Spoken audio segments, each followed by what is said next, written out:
हम शीघ्र ही एक mutually beneficial free trade agreement को भी अंतिम रूप देंगे। आज हमने critical and emerging technology partnership स्थापित करने का निर्णय लिया है। इससे एआई, क्वांटम और क्रिटिकल मिनरल्स जैसे क्षेत्रों में सहयोग को नई गति मिलेगी। मुझे खुशी है कि इजरायल में यूपीआई के इस्तेमाल के लिए समझौता किया गया है। योर एक्सेलेंसी, प्रधानमंत्री और मेरे मित्र नेतन्याहू, मिसेज नेतन्याहू, दोनों देशों के डेलीगेट्स, मीडिया के साथियों, नमस्कार, शालोम। मेरे और भारतीय डेलीगेशन के गर्मजोशी भरे स्वागत के लिए मैं प्रधानमंत्री नेतन्याहू का एक बार फिर हृदय से आभार व्यक्त करता हूं। 9 वर्ष पहले मुझे इजरायल की यात्रा करने वाले पहले भारतीय प्रधानमंत्री बनने का सौभाग्य मिला था। एक बार फिर इजरायल की ऐतिहासिक भूमि पर कदम रखना मेरे लिए गर्व और भावुकता का क्षण है। कल मुझे इजरायल के पार्लियामेंट को संबोधित करने का अवसर मिला। वहां मुझे speaker of the Knesset medal से भी सम्मानित किया गया।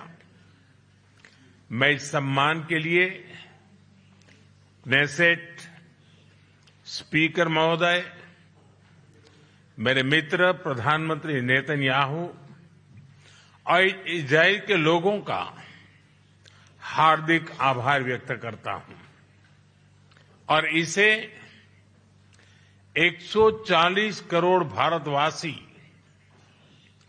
और भारत इजरायल मित्रता को मैं समर्पित करता हूं।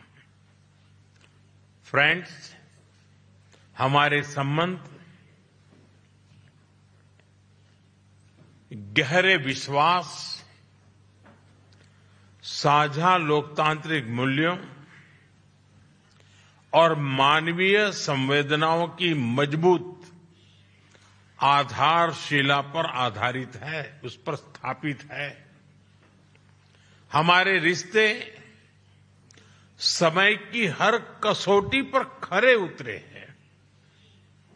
आज हमने अपनी टाइम टेस्टेड साझेदारी को स्पेशल स्ट्रेटेजिक पार्टनरशिप का दर्जा देने का ऐतिहासिक निर्णय लिया है। यह निर्णय दोनों देशों के लोगों की आकांक्षाओं का प्रतिबिंब है।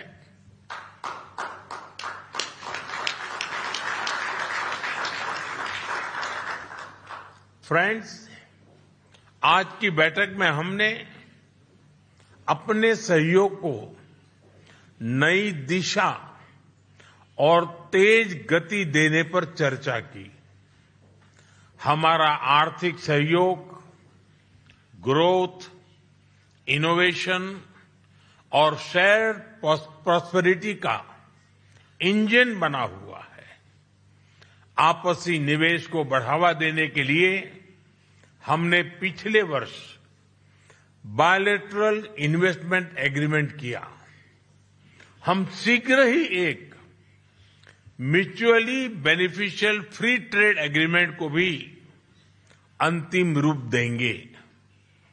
टेक्नोलॉजी हमारी भावी साझेदारी का केंद्र है।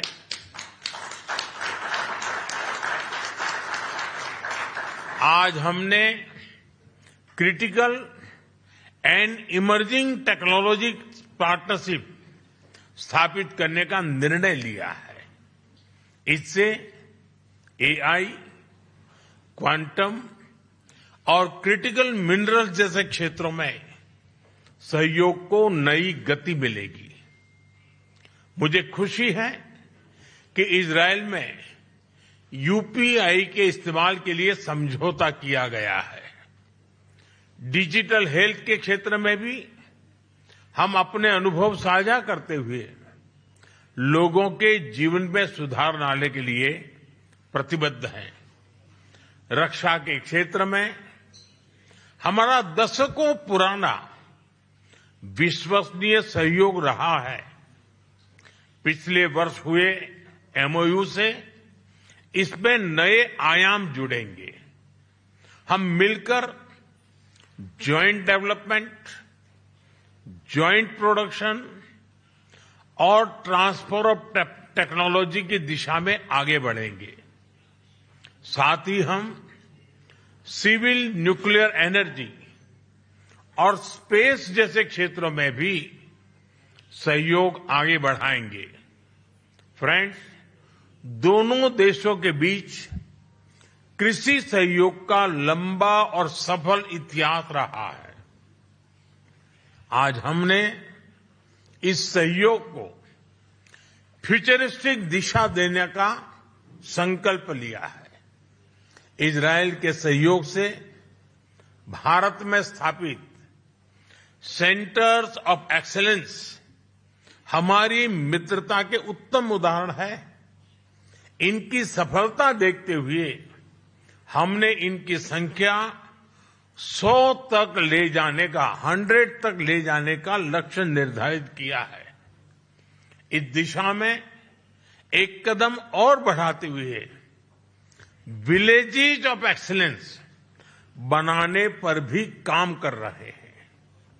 इससे इजरायली टेक्नोलॉजी भारत के गांव-गांव तक पहुंचेगी और लाखों किसानों की आय और उत्पादकता में बहुत बढ़ोतरी होगी। हम मिलकर फ्यूचर रेडी फार्मिंग सॉल्यूशंस भी विकसित करेंगे। भारत में India Israel innovation centre for agriculture की स्थापना इस सहयोग के लिए मजबूत आधार प्रदान करेगी।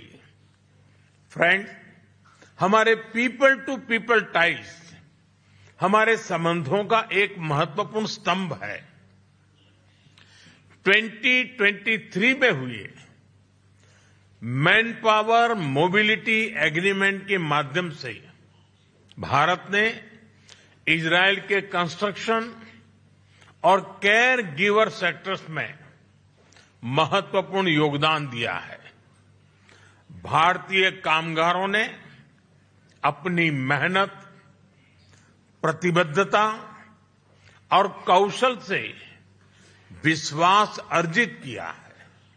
मुझे खुशी है कि इस सहयोग का विस्तार कॉमर्स और सर्विसेज जैसे क्षेत्रों में भी किया जा रहा है।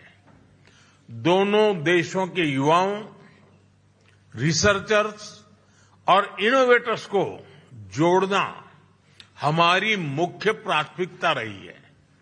इस दिशा में आज हम इंडिया इजरायल एकेडमिक फोरम की स्थापना कर रहे हैं। फ्रेंड्स, आज हमने क्षेत्रीय एवं वैश्विक मुद्दों पर भी व्यापक चर्चा की। क्षेत्रीय कनेक्टिविटी को बढ़ावा देते हुए हम India middle east Europe economic corridor IMEC और इंडिया इजरायल यूएई यूएसए यानी I2U2 पर नई गति से आगे बढ़ेंगे। फ्रेंड्स, भारत और इजरायल पूरी तरह से स्पष्ट है कि आतंकवाद का दुनिया में कोई स्थान नहीं है।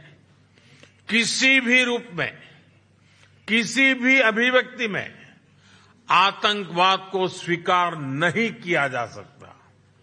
हम कंधे से कंधा मिलाकर आतंकवाद और उनके समर्थकों का विरोध करते रहे हैं और आगे भी करते रहेंगे।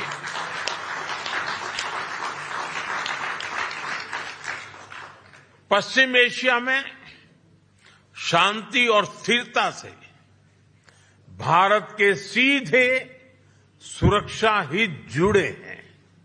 इसलिए हमने शुरुआत से ही संवाद और शांतिपूर्ण समाधान का समर्थन किया है। यही ग्लोबल साउथ और पूरी मानवता की पुकार है। भारत की सोच स्पष्ट है। Humanity must never become a victim of conflict. Gaza peace plan से शांति का एक रास्ता बना है। भारत ने इन प्रयासों का पूर्ण समर्थन किया है। भविष्य में भी हम सभी देशों के साथ संवाद और सहयोग जारी रखेंगे। एक्सेलेंसी, माय डियर फ्रेंड, आपकी आत्मीयता और गर्मजोशी ने मेरी यात्रा को यादगार बना दिया है। मैं एक बार फिर आपसे और इजराइल के लोगों से जो प्यार मिला है, जो स्नेह मिला है, जो सम्मान मिला है, इसके लिए हृदय से बहुत बहुत आभार व्यक्त करता हूं। बहुत बहुत धन्यवाद। तोदा रब्बा।